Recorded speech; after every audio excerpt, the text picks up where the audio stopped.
Analisis ini merupakan prosedur yang digunakan untuk membandingkan rata-rata dua variabel dalam satu grup. Saya akan menggunakan SPSS.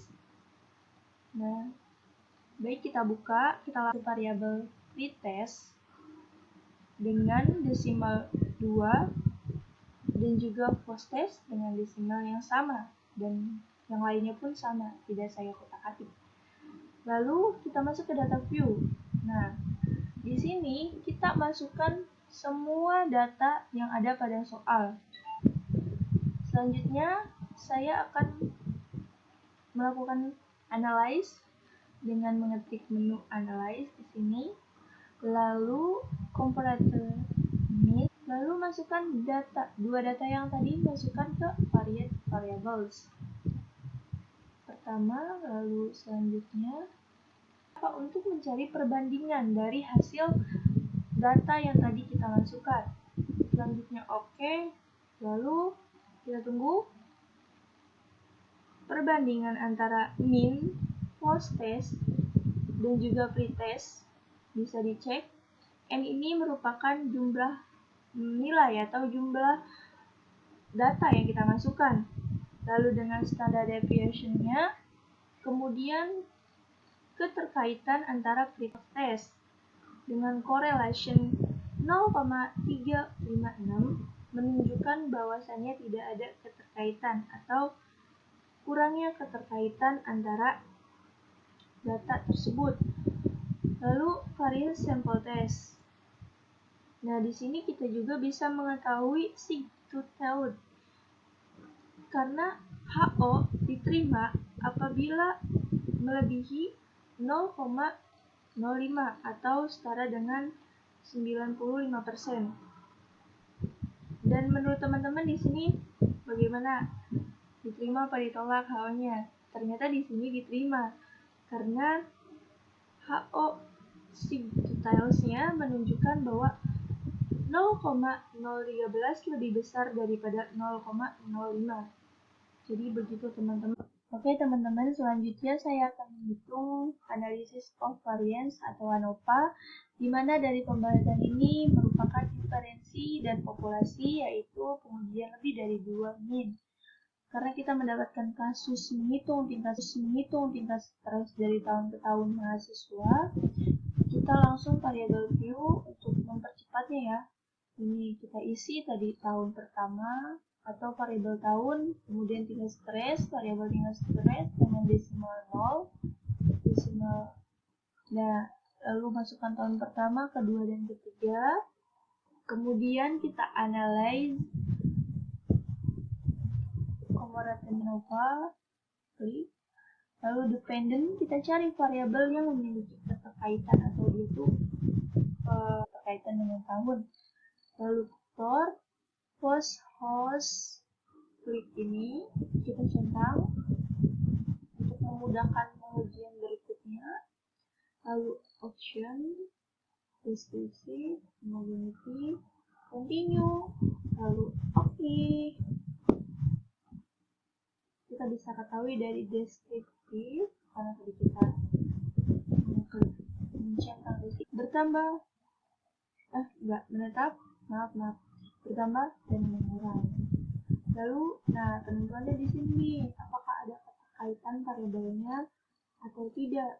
Ternyata 95% atau 0,005 lebih kecil dari lebih kecil dari 0,582, sehingga dapat disimpulkan bahwasannya variabel tersebut memiliki keterkaitan atau HO diterima, sehingga sudah cukup kita pengujiannya sampai di sini. Namun apabila kita variabelnya itu tidak memiliki keterkaitan, berarti pengujian kita sampai dengan tahap berikutnya. Oke, mungkin itu saja untuk PS5. Baik teman-teman, sekarang saya akan melakukan uji chi-square atau uji chi kuadrat. Ini biasanya digunakan untuk menguji keselarasan. Contoh kasus di sini adalah uji nilai siswa dan siswi SMP X maju. mengenai prestasi nilai. Yang pertama ada tingkat, yaitu kita taruh variabelnya di sini tingkat dan jumlah.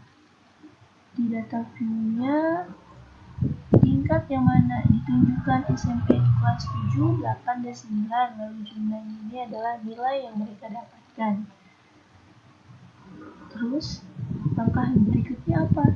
Yaitu kita klik data, lalu cari widgets, terus kita klik bagian jumlah, karena di sini kita akan menjumlahkan. Tapi kita pilih yang ini ya, widgets by jumlah. Kita pindahkan datanya, select, lalu oke. Kemudian kita tunggu. Sambil menunggu, kita pindah ke analyze, lalu parameter test, edisi dialog, kita pilih Chi-square, kemudian ini kita yang tadi ini di sini seharusnya begini dulu ya, mohon maaf tadi sebelumnya. Kita pindahkan si variabel tingkat ke test variable list, lalu oke. Kemudian ada hasilnya, dimana hasil yang pertama ini tingkat antara kelas 7, 8, dan 9 memiliki, untuk kelas 7 dan 8 memiliki prestasi yang sama, namun untuk kelas 9 prestasi tersebut menurun. Lalu ini kita ada tes statistik atau yang menjadi penentu Chi-square itu sendiri. Tingkatannya ada 8.000, cukup lumayan banyak, dan juga asumsinya ini bisa menentukan HO diterima atau ditolak. Karena 0,05 lebih kecil daripada 0,018, maka HO dinyatakan diterima.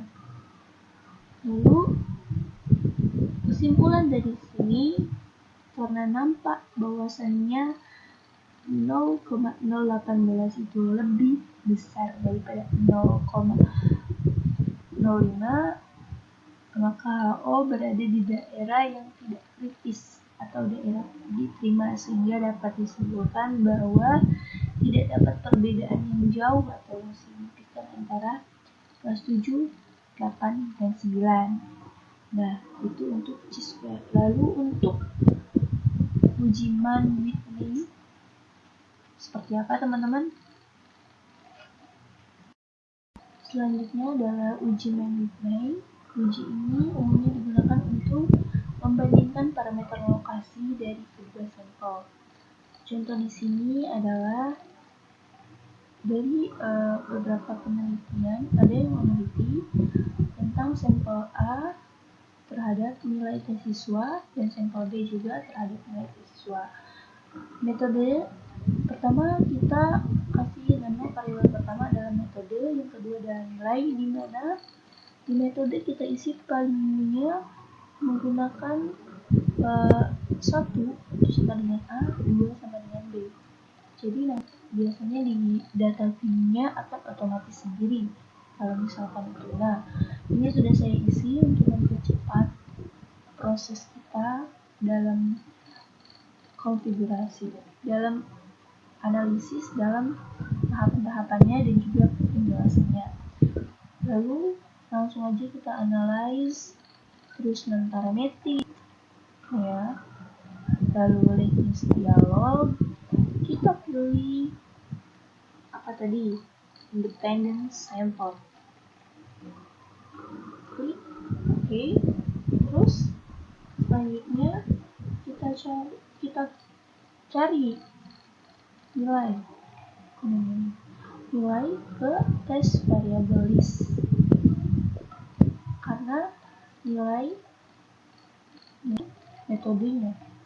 Lalu metode ini selanjutnya kita klik division 10. Untuk yang tadi 1 itu sama dengan A,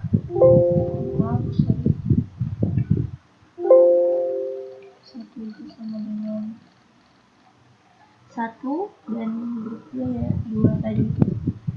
Oke, lanjut.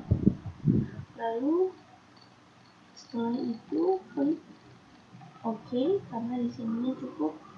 Kita cek di sini mine with you. Oke. Tada. Ini hasilnya, di mana terdapat metode A dan metode B sebagai bahan penelitian dengan jumlahnya 9 dan 5, jadi totalnya 14. Terus cara membacanya untuk output pertama menunjukkan jumlah sampel yang totalnya adalah 14. Dengan metode A terdiri dari 9 dan B dari 5. Selanjutnya kelompok B berjumlah rank, bisa teman-teman lihat saja ya. Terus untuk tes statistiknya, untuk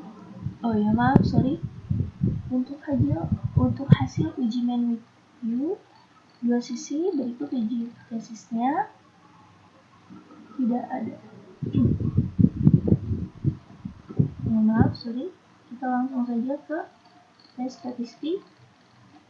Berdasarkan hasil analisis, tingkat kepercayaannya tetap 95%, di mana sama dengan 0,05. Dari hasil ini kita peroleh nilai statistik uji main with you dari 14 totalnya, dengan SMP pilot yang ini 0,257 lebih atau kurang ya, lebih dari alpha sama dengan 0,05, di mana membuktikan kesimpulannya bahwasanya HO tidak berada pada daerah kritis atau daerah penolakan, jadi tidak ditolak, itu diterima. Jadi tidak ada perbedaan yang signifikan antara nilai tes siswa A dan B dengan metode yang berbeda tetap menghasilkan nilai yang sama. Mungkin sekian dari penyampaian dan pemahaman yang saya dapatkan untuk pembelajaran online kali ini. Kurang lebihnya mohon maaf, semoga menjadi evaluasi bagi diri saya, khususnya umumnya bagi teman-teman semua.